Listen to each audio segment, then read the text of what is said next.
اللهم صل على محمد وعلى آل محمد كما صليت على إبراهيم وعلى آل إبراهيم إنك حميد مجيد. اللهم بارك على محمد وعلى آل محمد كما باركت على إبراهيم وعلى آل إبراهيم إنك حميد مجيد. اللهم انفعنا بما علمتنا وعلمنا ما ينفعنا وزدنا علما.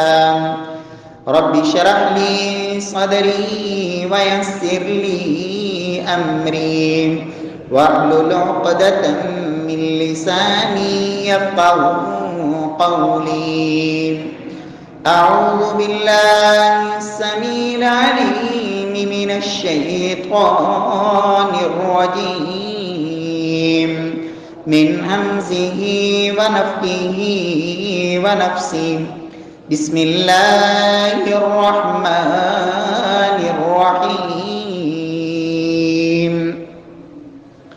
وهو الذي يرسل الرياح بشرا بين يدي رحمته حتى إذا أقلت سحابا ثقالا سقناه لبلد ميت فأخرجنا به من كل الثمرات فأنزلنا به الماء فأخرجنا به من كل الثمرات كذلك نخرج الموتى لعلكم تذكرون.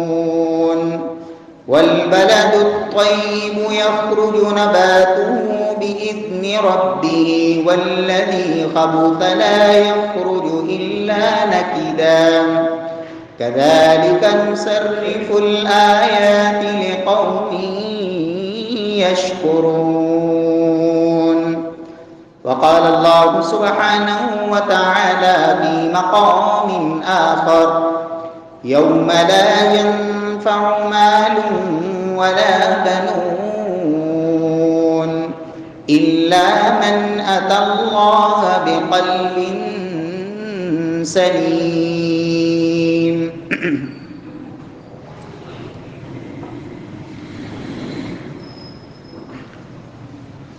وهو الذي يرسل الرياح بشرا بين يدي رحمته.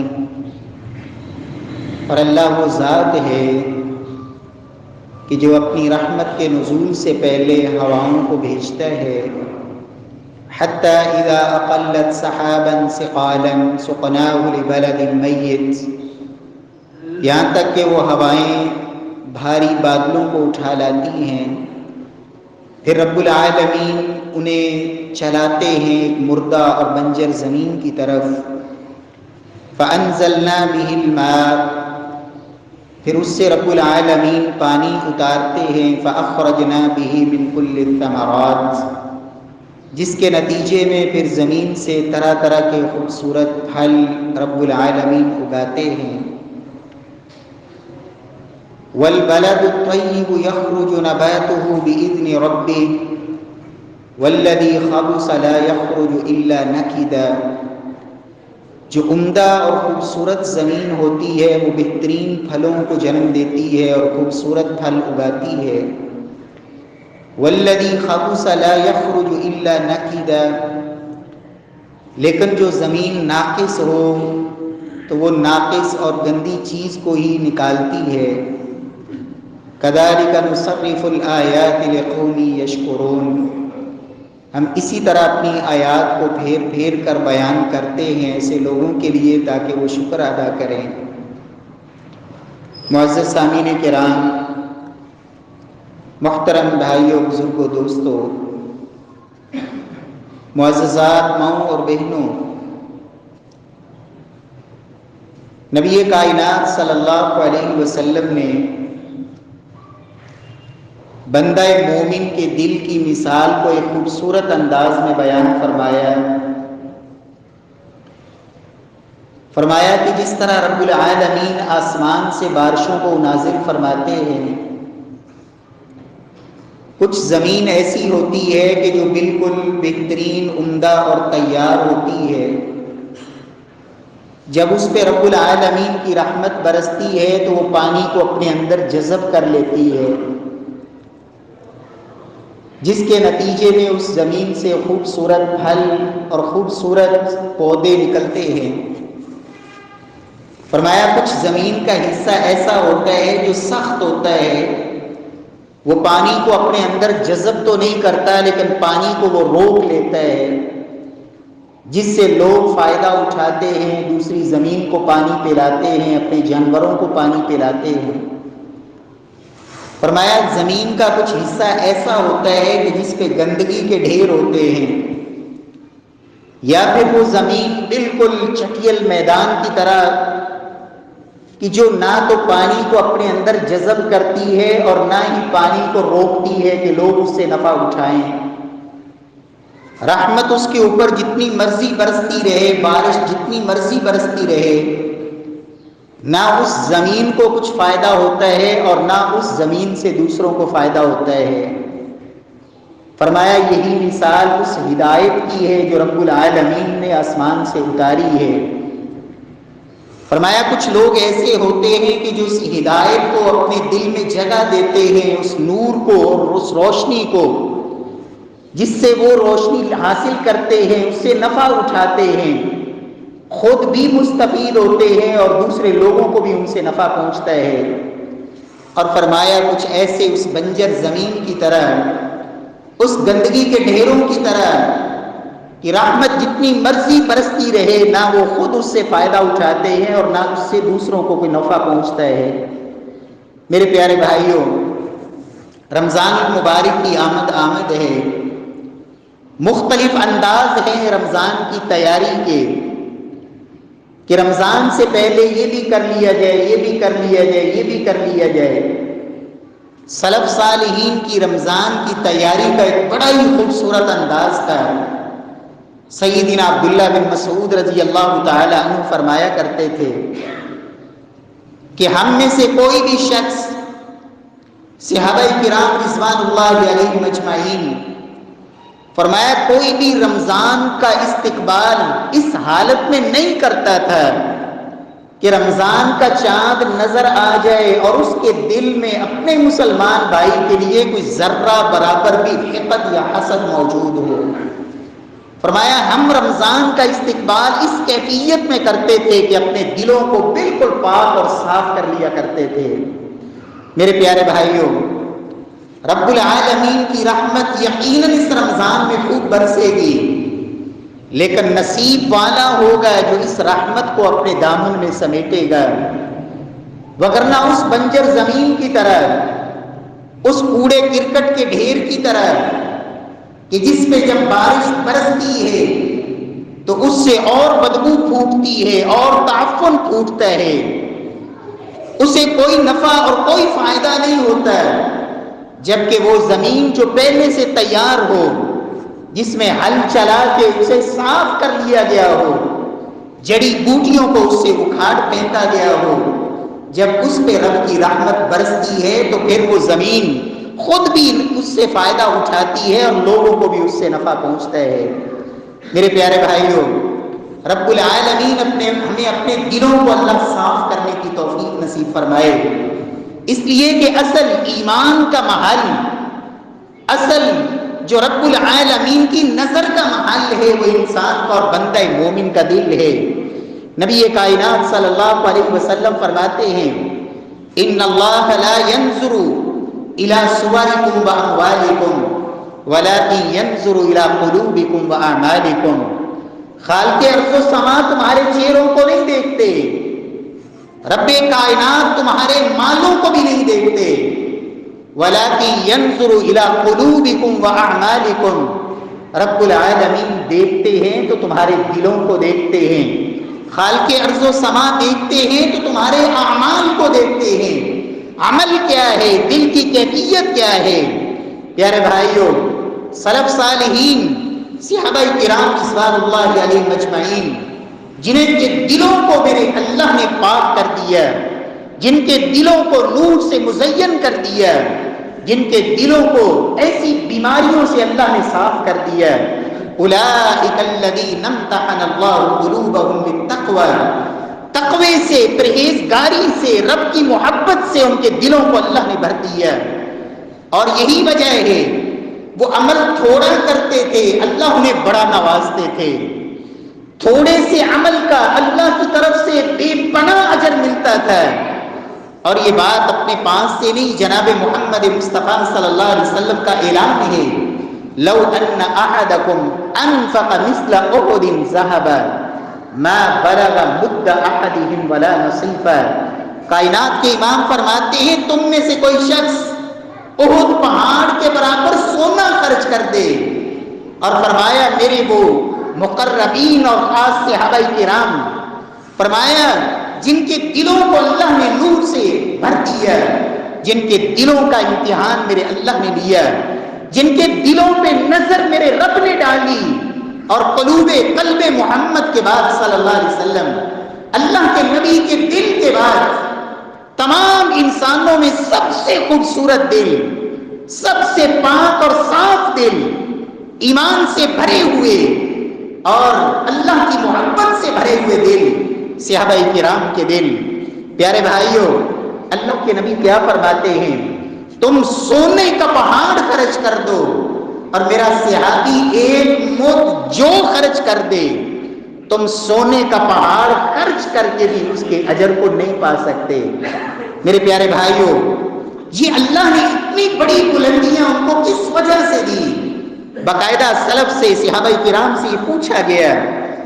امام ابو بکر بن عیاش رحمہ اللہ، ان سے سوال ہوا، فرماتے ہیں جواب میں، ما سبقہم ابو بکر بکثرت سلام بکثرت صلاۃ وصیام وصدقہ، فرمایا ابو بکر کو اگر سبقت ملی ہے تو زیادہ نمازیں، زیادہ روزے اور زیادہ صدقات کی وجہ سے نہیں، فرماتے ہیں بلکہ ان کو یہ جو عظمت ملی ہے لسلامت صدورہم، بلکہ ان کے دلوں کی طہارت، پاکیزگی اور صفائی کی وجہ سے، کہ وہ عمل تھوڑا کرتے تھے اللہ پھر بھی زیادہ اجر دیتے تھے، دل کی طہارت اور پاکیزگی اور صفائی کی وجہ سے۔ رب العالمین ہمارے دلوں کو بھی اللہ خوبصورت بنا دے، ہمارے دلوں کو بھی اللہ صاف کر دے۔ پیارے بھائی، عبداللہ بن مبارک رحمہ اللہ، جب ان سے سوال ہوا کہ سیدنا معاویہ رضی اللہ تعالیٰ عنہ صحابی رسول ہیں اور عمر بن عبدالعزیز رحمہ اللہ وہ تابعی ہیں، ان میں افضل کون ہے؟ فرماتے ہیں واللہ ان الغبار الذي دخل في انف فرس معاویہ مع رسول اللہ صلی اللہ علیہ وسلم افضل من عمر بألف مرہ۔ فرمایا عمر بن عبدالعزیز کی 1000 مرتبہ کی زندگی ایک سائڈ پہ ہو، اور معاویہ رضی اللہ تعالی عنہ نے جو اللہ کے نبی کے ساتھ مل کر جہاد کیا، آپ کے پیچھے کھڑے ہو کر نماز پڑھی، ان کے گھوڑے کے ناک میں جانے والی راکھ وہ 1000 مرتبہ عمر بن عبدالعزیز سے بہتر ہے، اس لیے کہ اللہ نے ان کو صحابیت کا شرف بخشا، اللہ نے ان کے دلوں کا امتحان لیا اور ان کے دلوں کو اپنے نبی کے وزیر ہونے کے لیے اللہ نے منتخب فرمایا، اور یہ اعزاز رب العالمین نے انہیں نصیب فرمایا۔ پیارے بھائیوں، سیدنا سفیان بن دینار رحمہ اللہ وہ کہتے ہیں کہ میں نے ابو بشر الحافی سے سوال کیا، کانوا یعملون یسیرا ویؤجرون کثیرا، کہ یہ صحابہ کرام اور سلف، ان کا عمل تھوڑا اجر زیادہ، سبب کیا ہے؟ جواب میں وہ بھی یہی جواب دیتے ہیں، لیس العبرۃ بکثرۃ صلاتہم، ان کی زیادہ نمازوں کا اعتبار نہیں کہ وہ زیادہ نمازیں پڑھا کرتے تھے، ہاں نمازیں بھی وہ پڑھتے تھے، اس کا یہ معنی نہیں ہے کہ وہ نمازیں نہیں پڑھتے تھے، نمازیں بھی پڑھتے تھے، نوافل کا اہتمام بھی ہوتا تھا، لیکن فرماتے ہیں ان کے صدقات سیام صرف یہی نہیں بلکہ لسلامت صدورہم، ان کا اصل جو اللہ نے ان کو یہ اعزاز دیا ان کے دلوں کی طہارت اور پاکیزگی کی وجہ سے۔ رب العالمین ہمیں بھی توفیق نصیب فرمائے، اللہ ہمارے دلوں کو بھی ایسا خوبصورت بنا دے۔ اللہ نے قرآن حکیم میں اعلان فرمایا، لوگوں قیامت کا دن ہوگا، انسان کے بیٹے جن پہ بڑا دنیا میں ناز ہوتا ہے، انسان کا مال جس پہ بڑا بھروسہ ہوتا ہے، یوم لا ينفع مال ولا بنون، لوگوں کل قیامت والے دن کامیابی کی ضمانت نہ مال بنے گا نہ بیٹے بنیں گے، بلکہ الا من اتى اللہ بقلب سلیم، کامیاب وہ ہوگا جو اللہ کے سامنے قلب سلیم لے کے حاضر ہوگا، صاف ستھرا دل، حسد حقد بغض سے پاک دل، مسلمانوں کے لیے شفاف دل۔ فرمایا جو ایسا دل لے کے رب کے سامنے پیش ہوگا، کامیابی اس کے قدم چومے گی، کامیابی کی ضمانت دل کی صفائی اور طہارت ہے۔ اور اللہ کے رسول صلی اللہ علیہ وسلم سے جب یہ سوال ہوا، یا رسول اللہ لوگوں میں سب سے افضل کون ہے؟ ای الناس افضل، لوگوں میں سب سے افضل ترین انسان، فرمایا مخموم القلب صدوق اللسان، دو لفظوں میں افضل انسان کا آپ نے معنی سمجھا دیا۔ فرمایا اپنے اندر یہ دو خوبیاں تلاش کرو، جس انسان میں یہ دو وصف ہوں وہ سب سے افضل ہے، صدوق اللسان مخموم القلب۔ صحابہ کرام جو صاحب زبان تھے، عربی زبان کو جانتے تھے، ایک لفظ کا معنی سمجھ گئے، دوسرے کا سمجھ نہیں آیا، فرمایا یا رسول اللہ صدوق اللسان نعرف فما مخموم القلب، صدوق اللسان کا معنی تو ہمیں سمجھ آ گیا کہ افضل انسان وہ ہے جو زبان کا سچا ہو، جھوٹ نہ بولتا ہو، زبان سے سچائی، یہ افضل انسان کی پہلی علامت۔ مخموم القلب کا کیا معنی ہے؟ اللہ کے نبی صلی اللہ علیہ وسلم نے فرمایا هو التقی النقی الذی لا بغی فیہ ولا غل ولا حسد۔ مخموم القلب کے لیے آپ نے فرمایا سب سے پہلی چیز هو التقی، دل کا صاف وہ انسان ہوتا ہے جس کے دل میں رب کا خوف اور رب کی محبت جمع ہو، اللہ کا ڈر بھی رب کی محبت بھی۔ تقوی اسی بات کا نام ہے کہ اللہ سے ڈر اور خوف اس کی محبت کے ساتھ ملا ہوا خوف اور ڈر۔ التقی النقی، فرمایا دوسری چیز کہ اس کا دل صاف ہو، لا بغی فیہ ولا غل ولا حسد، مسلمانوں کے خلاف بغاوت کرنے والا نہ ہو، مسلمانوں کے لیے دل میں کینہ اور حسد پالنے والا نہ ہو۔ لا بغی فیہ ولا غل ولا حسد، دل کینے سے پاک، دل بغض سے پاک، دل حسد سے پاک۔ فرمایا جس انسان میں یہ علامتیں ہوں وہ مخموم القلب ہے، اور جس انسان کے اندر اللہ یہ دو خوبیاں جمع کر دے وہ صدوق اللسان بھی ہو اور مخموم القلب بھی ہو۔ فرمایا کائنات کا سب سے افضل انسان وہ ہے۔ رب العالمین ہمیں زبان کا بھی اللہ سچا بنا دے، اور رب کائنات ہمارے دلوں کو بھی اللہ صاف فرما دے۔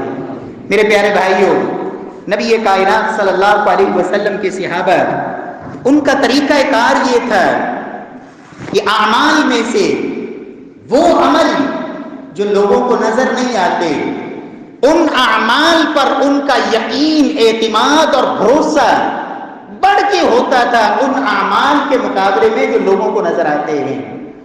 ابو دجانہ صحابی رسول ہیں، ان کے پاس زید بن اسلم تشریف لائے، کہتے ہیں ان کی زندگی کے آخری لمحات تھے، بیماری کا زور ہے اور زندگی کی جنگ لڑ رہے ہیں، آخری لمحات۔ میں ان کے پاس جب پہنچا، رأیت وجہہ یتحلل، میں نے ان کے چہرے کو چمکتا دیکھا، خوشی سے مسکراتا دیکھا، میں نے کہا مالی وجہک یتعلل، اس موقع پر، اس کیفیت میں، اس حالت میں اتنی مسکراہٹیں اور اتنی خوشیاں چہرے پر، سبب کیا ہے؟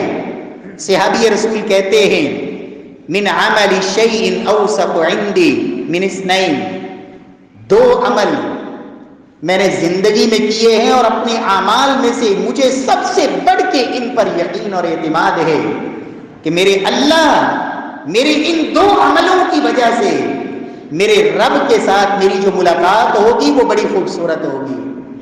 میرا پہلا عمل کیا ہے؟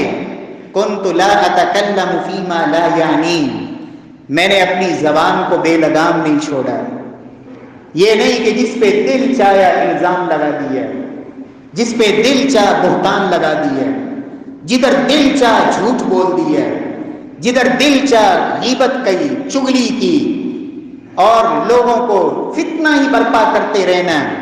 کنت لا اتکلم فیما لا یعنی، میں نے اپنی زبان پہ زندگی بھر قابو رکھا ہے، زندگی کو بے لگام نہیں ہونے دیا۔ ایک عمل مجھے جس پر سب سے بڑھ کے یقین اور اعتماد ہے، جو میری نجات کا ذریعہ بنے گا، وہ میرا اپنی زبان کا صحیح استعمال ہے۔ اور دوسری چیز وَأَمَّا الْأُخْرَى فَكَانَ قَلْبِي لِلْمُسْلِمِينَ سَلِيمًا، میرا دوسرا عمل یہ ہے کہ میرا دل مسلمانوں کے لیے صاف ہے، میں نے مسلمانوں کے خلاف دل میں کینہ نہیں پالا، میں نے مسلمانوں کے خلاف دل میں حسد اور بغض نہیں رکھا، اپنے مسلمان بھائیوں کے لیے اپنے دل کو صاف رکھا ہے۔ یہ میرے دو عمل جن پر مجھے سب سے بڑھ کے یقین اور اعتماد ہے کہ میرا رب میرے ساتھ اچھا معاملہ فرمائے گا، یہ میرے دو عمل ہیں۔ رب العالمین ہم سب کو بھی توفیق دے، اپنے دل کو صاف کریں۔ میرے پیارے بھائیوں، رمضان کی اصل تیاری یہی ہے کہ اپنے دل کی بنجر زمین کو آباد کیجئے۔ یہ نہ ہو کہ رحمت برسے اور خوب برسے، لیکن اس بنجر زمین کی طرح، اس چٹیل میدان کی طرح، اس روڑی اور کوڑے کرکٹ کے ڈھیر کی طرح مجھے اور آپ کو اس رب کی رحمت سے کچھ نفع نہ ہو، محروم سے محروم ہی چلے جائیں، جیسے رمضان میں داخل ہوں ویسے ہی رمضان سے نکل جائیں۔ میرے پیارے بھائیوں، اس سے بڑی محرومی کوئی نہیں۔ اللہ سے یہ دعا بھی کریں کہ اللہ ہمیں ماہ مقدس اللہ نصیب فرما دے، اللہ رب العزت اس مہینے کی بہاریں اللہ نصیب فرما دے، اور اس میں رب العالمین اپنی رحمت کو صحیح معنوں میں سمیٹنے کی اللہ توفیق بھی نصیب فرما دے۔ پیارے بھائیوں، نبی کائنات صلی اللہ علیہ وسلم کے صحابی سیدنا عبداللہ بن عباس کہا کرتے تھے، لوگوں، ایک سیاہی وہ ہوتی ہے جو چہروں پہ ہوتی ہے، یہ سیاہی حقیقی سیاہی نہیں ہوتی، اس لیے کہ چہرہ بسا اوقات سیاہ بھی ہو، لیکن اگر دل وہ روشن اور سفید ہے تو پھر چلتا زمین پہ ہے، قدموں کی آہٹ جنت میں سنائی دیتی ہے۔ میرا رب پھر رنگ کو نہیں دیکھتا۔ بلال حبشی رضی اللہ تعالی عنہ اگرچہ رنگ گورا نہیں، رنگ کی وہ سفیدی اور چمک دمک نہیں، لیکن دل اتنا شفاف اور صاف ہے کہ نبی کائنات فرماتے ہیں، بلال کلما دخلت الجنہ سمعت خشخشتک امامی، بلال جب بھی میں جنت میں داخل ہوا میں نے آگے آگے تمہارے قدموں کی آہٹ سنی۔ میرے پیارے بھائیوں، میرا رب تو دل کو ہی دیکھتا ہے، لیکن ایک سیاہی وہ ہوتی ہے جو دل پہ سیاہی آتی ہے، وہ کیسے آتی ہے؟ عبداللہ بن عباس فرماتے ہیں، ان للسیئ ظلمۃ فی القلب، لوگوں گناہوں سے دل کالا ہوتا ہے، دل وہ سیاہ ہوتا ہے گناہوں کی وجہ سے، اور دل میں روشنی آتی ہے اور نور آتا ہے نیکی کی وجہ سے۔ ان للحسنۃ ضیاء فی القلب، دل میں روشنی نیکی سے پیدا ہوتی ہے، اور دل کی سیاہی یہ گناہوں سے بڑھتی ہے۔ رب العالمین ہمیں گناہوں سے تائب ہونے کی اللہ توفیق نصیب فرما دے۔ نبی کائنات صلی اللہ علیہ وسلم نے بھی فرمایا تھا، انسان جب گناہ کرتا ہے تو دل پہ سیاہ نقطہ لگتا ہے، جو گناہ کرتا چلا جاتا ہے یہ سیاہی بڑھتی چلی جاتی ہے۔ فرمایا حتیٰ کہ دل کی کیفیت کالکوز مجخین، اس الٹے مشکیزے کی طرح جسے الٹا رکھ دیا گیا، اوپر سے موسلادھار بارش برستی رہے، ایک بوند بھی اس میں الٹے مشکیزے میں داخل نہیں ہوگی۔ اس لیے فرمایا یہ دل جو سیاہ ہو چکا ہو، آپ پورا قرآن سنا دیں، احادیث سنا کے آپ انبار لگا دیں، اس دل کے اندر نہ اللہ کا خوف پیدا ہوگا، نہ رب العالمین کا ڈر آئے گا، اور نہ ہی اس دل میں خوف کی وجہ نہ ہونے کی وجہ سے آنکھ سے آنسو آئے گا۔ کیوں؟ وہ تو الٹے مشکیزے کی طرح ہے۔ رب العالمین ہمارے دلوں کو اللہ سفید کر دے، سیاہی کو اللہ سفیدیوں میں تبدیل فرما دے۔ پیارے بھائیوں، سلف کیسے کہا کرتے تھے؟ وہ کہتے تھے بڑا تعجب ہوتا ہے ہمیں لوگوں پر کہ جس کا جسم مردہ ہو جائے اس پہ تو لوگ روتے ہیں، لیکن جس کا دل مردہ ہو جائے اس پہ نہیں روتے۔ حالانکہ جسم کا مر جانا یہ معمولی ہے، دل کے مر جانے اور دل کے مردہ ہو جانے سے، دل کا مردہ ہونا یہ دنیا کی بھی بربادی ہے اور آخرت کی بھی بربادی ہے، جبکہ جسم کا مردہ ہو جانا یہ دنیا تو ختم ہو جاتی ہے، لیکن آخرت اگر روشن ہو تو پھر یہ موت نہیں بلکہ حقیقی زندگی ہے۔ اس لیے اصل موت اور اصل رونے کے قابل وہ انسان ہے جس کا دل مردہ ہو۔ رب العالمین ہمارے دلوں کو اللہ زندہ کرتے ہیں۔ پیارے بھائیوں، دل زندہ کیسے ہوتے ہیں؟ آخر میں صرف 3 باتیں۔ اگر میں اور آپ یہ چاہتے ہیں کہ اللہ ہمارے دلوں کو اللہ زندہ کر دے، اللہ ہمارے دلوں کی بنجر زمین کو آباد کر دے، سب سے پہلا کام اللہ کے نبی فرماتے ہیں صلی اللہ علیہ وسلم، إِنَّهُ لَيُخَانُ عَلَى قَلْبِي وَإِنِّي لَأَسْتَغْفِرُ اللَّهَ فِي الْيَوْمِ 100 مرة۔ لوگوں، مجھے بھی بسا اوقات ایسا محسوس ہوتا ہے کہ جیسے دل کے اوپر کوئی پردہ سا چھا جاتا ہے، تو میں اس صرف ایک پردے کی وجہ سے، فرمایا میں 100 سے زائد مرتبہ اللہ سے استغفار کرتا ہوں، استغفر اللہ واتوب الیہ، اے اللہ مجھے معاف فرما دے، اے اللہ مجھے معاف فرما دے، اے اللہ میری توبہ کو قبول فرما لے۔ امام قتادہ رحمہ اللہ فرمایا کرتے تھے، لوگوں رب کا قرآن تمہیں دل کی بیماری بھی بتاتا ہے اور اس کا علاج بھی بتاتا ہے۔ دل کی بیماری یہ گناہ ہے، اور ان گناہوں کا علاج اپنے رب سے معافی مانگنا ہے۔ استغفار زمین، یہ دل کی بنجر زمین کی آباد کاری یہ ہے کہ اللہ کے سامنے آنسو بہا کے، معافی مانگ کے، توبہ کر کے اپنی سیاہی کو دھو لیں، تاکہ یہ دل رب کی رحمت کو سمیٹنے کے لیے تیار ہو جائے۔ دوسرا کام پیارے بھائیوں، اس دل کی آباد کاری، امام ابن تیمیہ رحمہ اللہ کہا کرتے تھے، الذکر للقلب کالماء للسمک۔ لوگوں، دل کے لیے، دل کی زندگی کے لیے فرمایا ایسے ہی سمجھو جس طرح مچھلی کی زندگی کے لیے پانی ضروری ہے، دل کو زندہ کرنے کے لیے رب کا ذکر ضروری ہے، اللہ کا ذکر۔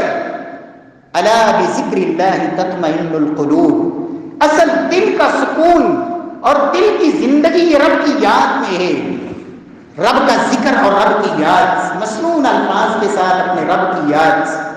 اور تیسری چیز جس سے دل مردہ دل زندہ ہوتے ہیں، تلاوت القرآن۔ یا ایھا الناس قد جاءتکم موعظۃ من ربکم وشفاء لما فی الصدور وہدی ورحمۃ للمؤمنین۔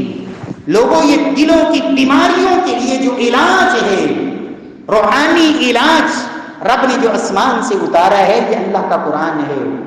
سیدنا عثمان کہا کرتے تھے، لوگوں لو طہرت قلوبکم ما شبعتم من کلام اللہ، اگر تمہارے دل پاک ہوتے کبھی بھی تم قرآن پڑھتے اکتاتے نہ، قرآن پڑھتے تمہیں کبھی اکتاہٹ نہ ہوتی۔ اگر تمہارا دل زندہ ہو اور دل وہ پاک ہو، رب العالمین ہمارے دل کو زندہ کر دے، رب العالمین ہمارے دل کو پاک اور صاف کر دے۔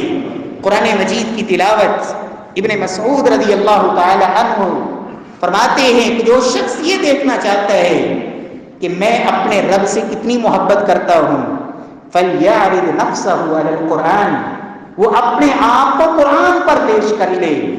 جتنی محبت اسے قرآن سے ہے وہ سمجھ لے کہ وہ اپنے رب سے بھی اتنی محبت کرتا ہے، اس لیے کہ قرآن اللہ کا کلام ہے۔ جس ہستی سے تجھے اگر سچی محبت ہے تو پھر اس کے کلام پڑھتے بھی تجھے سکون آئے گا، تیرا دل چاہے گا اس قرآن کے ساتھ تیرا تعلق مضبوط ہو، قرآن کو پڑھنا سمجھنا تیرا دل چاہے گا۔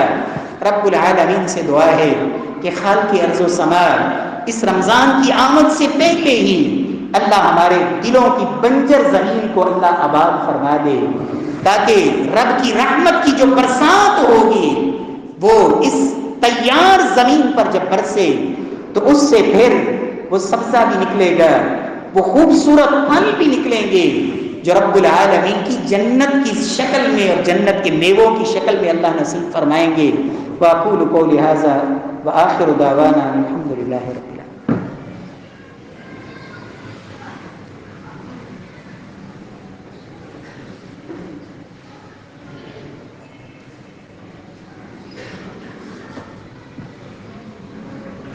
إن الحمد لله نحمده ونستعينه